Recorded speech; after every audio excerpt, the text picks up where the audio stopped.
สบายดีมื้อนี้แม่แก้วสิมารีวิวให้เบิ่งเนาะโรงหมอ150เตียงตึกตัวนี้เฉพาะแม่นตึกห้องรับคนเจ็บพวกเป็นความดันหัวใจแล้วก็เส้นเลือดเนาะสิได้มานอนอยู่ตึกนี้เพราะว่าแพทย์หมอเพิ่นก็สิประจำอยู่ตึกนี้คนก็สิมีมาเรื่อยๆเนาะโดยห้องหมอก็สะอาดสะอ้างอยู่บนนี้นะแล้วก็เรื่องการบริการก็ถือว่าดีสมควรเนาะตามที่ว่าแม่แก้วเอาเม็ดเท่ามาในหม้อทานหม้อเพิ่นก็เว้าหนัวหัวม่วนห้องหมอลาวเฮาก็มันก็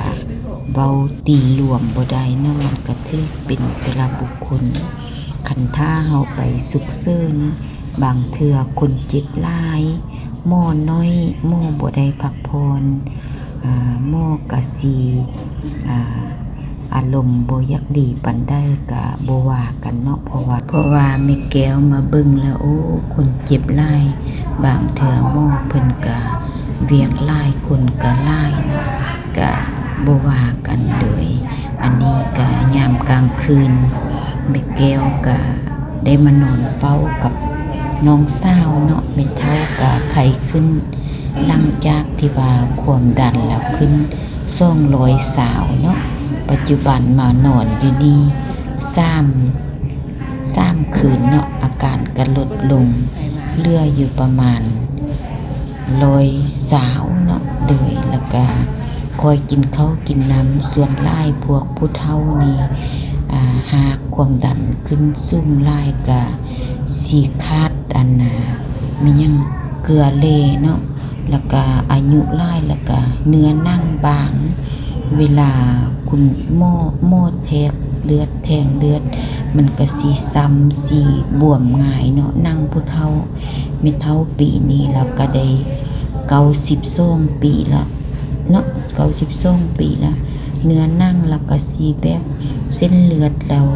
แตกง่ายนะมันบ่คือคนหนุ่มเฮาเนาะคนเฒ่าก็สิเป็นแบบนี้แหละโดยเพิ่นก็มีลูกหลายคน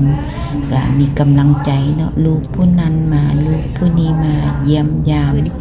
ผู้ที่บ่ได้มาก็ฝากเงินฝากคำมาซอยค่ายุกค่ายาเพิ่นเนาะแล้วก็มี FC เป็นกำลังใจให้แน่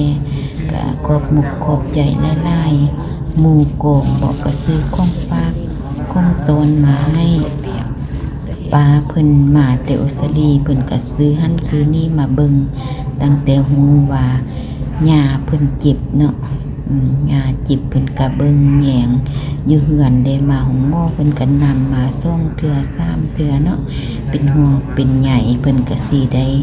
กลับออสเตรเลียและเพิ่นก็มายามมื้ออื่นเพิ่นก็สิเมื่อละก็ขอบใจนำป้าหลายๆเด้อเดินทางปลอดภัยโดย